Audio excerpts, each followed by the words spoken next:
So hello everyone, जैसे कि हम सबको पता है छत्तीसगढ़ का एग्ज़ाम आने वाला है 26 को ही है ये एग्ज़ाम।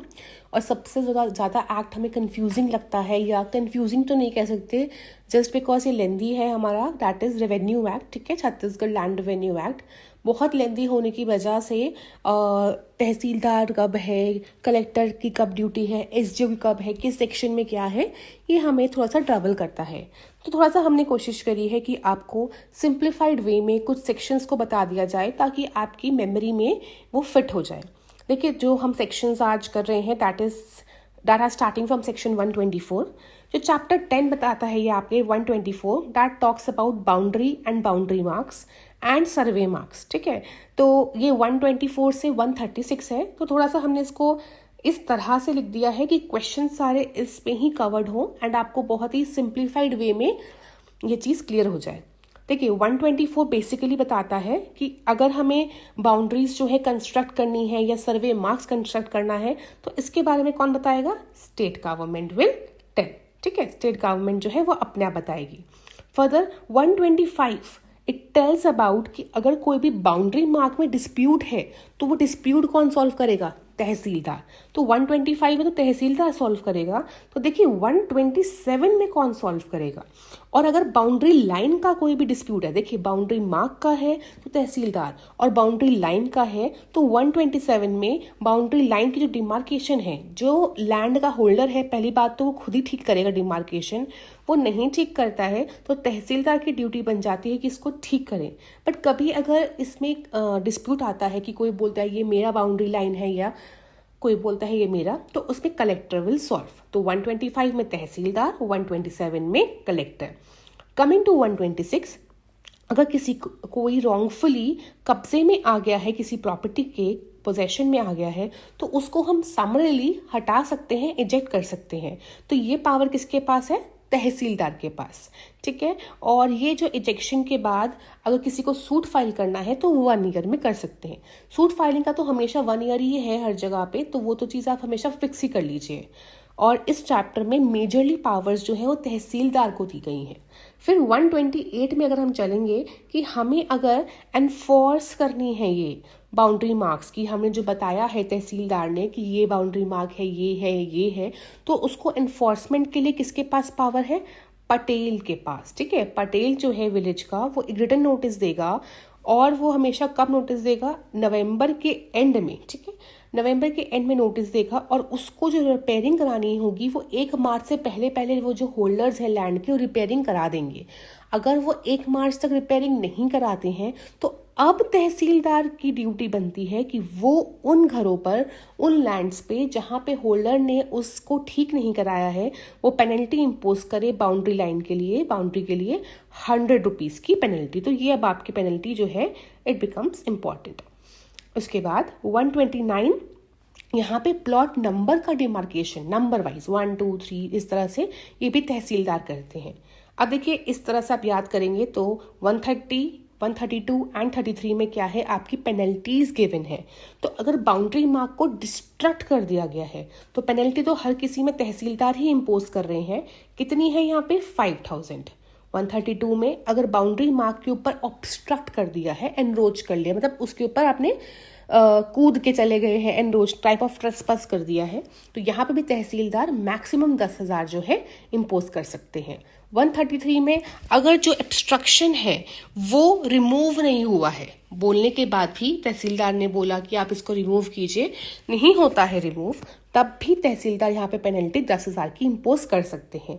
तो 130, 32 एंड 33 आपको इस तरह करना है। तो व्हाट इज 131 इज कि तहसीलदार जो है वो यहाँ पे डिस्प्यूट जो है डिसाइड करेंगे रिलेटिंग टू द ईजमेंट वाजिब उल अर्ज। वाजिब उल अर्ज जो है लेटर सेक्शंस में आएगा। ठीक है, फिलहाल के लिए वो ईजमेंट राइट्स से रिलेटेड होता है, आप ये ध्यान रखिएगा। देन 134 में जो भी हमने 131, 2 एंड 3 में हमने सब पढ़ा, तो यहाँ पे जो तहसीलदार है वो बॉन्ड भी ले सकता है, जो कि आपका कितना का होगा? 500 रुपये का बॉन्ड होगा। उसके बाद 135 का इंपॉर्टेंट सेक्शन है कि यदि आप लैंड को किसी की एक्वायर कर रहे हैं एक रोड बनाने के लिए। पहली बात, जो रोड है हमें 10 फीट से ऊपर हम नहीं बनाएंगे, उतनी की ही रोड बनाने के लिए हम एक्वायर कर सकते हैं, उससे ज़्यादा नहीं कर सकते हैं। और ये ऑर्डर किससे आएगा? कलेक्टर से आएगा। ये ऑर्डर आने के बाद जिसका आप एक्वायर कर रहे हो, you will give the compensation. अब जो कंपनसेशन आप दोगे दैट विल बी 15 टाइम्स उस लैंड का रेवेन्यू जो है 15 टाइम्स होगा। और कंपनसेशन के लिए आप अप्लाई कर सकते हो 1 साल के अंदर अंदर। तो ये सब चीज़ें जो हैं आपके लिए इम्पॉर्टेंट हैं। पूरा सेक्शन देखिए पढ़ेंगे, बिल्कुल भी आप कंफ्यूज हो जाएंगे, याद तो रहेगा नहीं।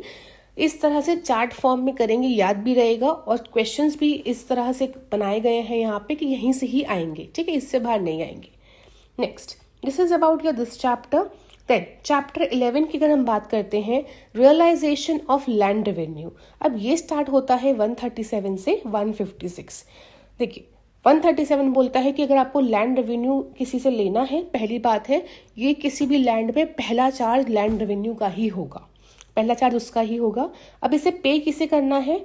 138 बताता है या तो भूमि स्वामी पे करेगा या फिर लेसी, गवर्नमेंट लेसी, ठीक है। बट अगर वो पे नहीं कर पाते हैं तो जो भी उस टाइम पे पोजेशन में है उस लैंड की, जिन्हें हम ऑक्यूपेंट्स बोलते हैं, वो फिर ये पे करेंगे। अब 140 ये बोलता है पे कब से करेंगे? पे हम करेंगे जो रेवेन्यू ईयर का फर्स्ट डे है उस दिन तक पे करना है। अगर नहीं पे करते हो तो फिर वो आपका ड्यू बनना शुरू हो जाएगा। देन 142, जब ऑब्वियसली आप जब पे करते हो किसी शॉप पे तो आपको रिसिप्ट मिलता है ना, तो उसकी रिसिप्ट क्या कौन देगा? पाटेल्स देंगे, पटवारीज देंगे, ग्राम सभा देगी या ग्राम पंचायत देगी। अगर ये लोग नहीं करते हैं, अपनी ड्यूटी नहीं देते हैं, तो तहसीलदार क्या करेगा? पेनल्टी देगा लैंड रेवेन्यू की डबल अमाउंट की। क्लियर? देन 143 से इज दैट कि किसी ने अगर ड्यू होने के 1 महीने में लैंड रेवेन्यू नहीं दिया तो भी पेनल्टी लगेगी, जो कि यहाँ पे एसडीओ देगा। Next, SDO means sub divisional officer. फिर उसके बाद हम 144 पे अगर चलते हैं, 144 से इज दैट कि कभी कभी क्या होता है, नुकसान हो गया डिजास्टर्स की वजह से, अर्थक्वेक, फ्लड्स, ड्रॉट, किसी की वजह से भी डिजास्टर, क्रॉप्स का नुकसान हो गया, तो यहाँ पे जो है स्टेट गवर्नमेंट चाहे सस्पेंड लंबित कर दे, चाहे रेमिट कम कर दे लैंड रेवेन्यू, वो उनका डिस्क्रिप्शन है, वो कर सकते हैं। अब उसके बाद जब 145 कलेक्टर या तहसीलदार कोई भी बताएगा सर्टिफिकेट की फॉर्म में कि आपका इतना रेवेन्यू है, ड्यू है, ये है, तो that will be an evidence for you of arenas कि हाँ आपका इतना ड्यू है। अब इसको रिकवर कैसे किया जाएगा? तो उसके लिए स्टार्टिंग स्टेजेस 146, जहाँ पे तहसीलदार या नायब तहसीलदार क्या करेंगे? नोटिस सर्व करेंगे जो भी डिफॉल्टर है। 147 टेल्स कि हमारे पास 3 तरीके हैं लैंड रेवेन्यू को वापस लेने के। वापस क्या लेने के? अटैच और सेल कर दिया मूवेबल प्रॉपर्टी को, अटैच और सेल कर दिया उस इमूवेबल प्रॉपर्टी को जिसके ऊपर ड्यू है लैंड रेवेन्यू, या फिर अटैच और सेल कर दिया कोई और इमूवेबल प्रॉपर्टी।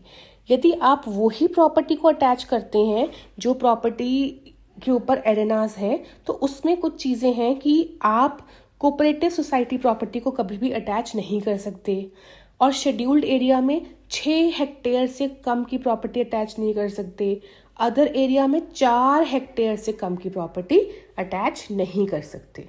दिस इज 147, ध्यान रखिए बहुत बड़ा सेक्शन है, तो इसको हमने सिंप्लीफाइड ऐसे करा है। फिर उसके बाद 148 में अब जो भी रिकवरी की कॉस्ट होगी उसको भी हम रेवेन्यू की तरह लेंगे। अब एनफोर्समेंट के लिए आप दूसरी स्टेट्स में भी जाके एनफोर्स कर सकते हैं, ऐसा कुछ नहीं है कि आप नहीं कर सकते। जैसे कि परसेप्ट्स है आपका सीपीसी में 146 में 46 में, ठीक है, इसी तरह यहाँ पे। नेक्स्ट 150, अब कोई पर्सन अगर प्रोटेस्ट बनाता है, प्रोटेस्ट मतलब कि एप्लीकेशन आने से कि नहीं ऐसा नहीं है, ऑब्जेक्शन टाइप, तो तब जो प्रोसीडिंग्स हैं वो रेवेन्यू ऑफिसर वो क्या कर देगा? स्टे कर देगा, और यहाँ से अपील जो है जा सकती है। लेकिन अगर वो स्टे का ऑर्डर एसडीओ के द्वारा है तो अपील ना होके सिर्फ और सिर्फ सिविल सूट होगा। 147 इम्पॉर्टेंट था, फिर 151 इम्पॉर्टेंट है। ये बोलता है कि अगर जब प्रॉपर्टी हमने बेच दी है तो सबसे पहले जो हम एरेनास जो है देखेंगे, सेटिस्फाई कराएंगे, वो किसके कराएंगे? उसी प्रॉपर्टी की लैंड रेवेन्यू के, ठीक है। उसके बाद बाकी जितने भी एरेनास होंगे वो, एरर्स, ठीक है। उसके बाद स्टेट गवर्नमेंट जो है अपने जितने भी ड्यूज़ हैं उनको सेटिस्फाई कराएंगे, फिर कोऑपरेटिव सोसाइटी के ड्यूज़ को सेटिस्फाई कराया जाएगा।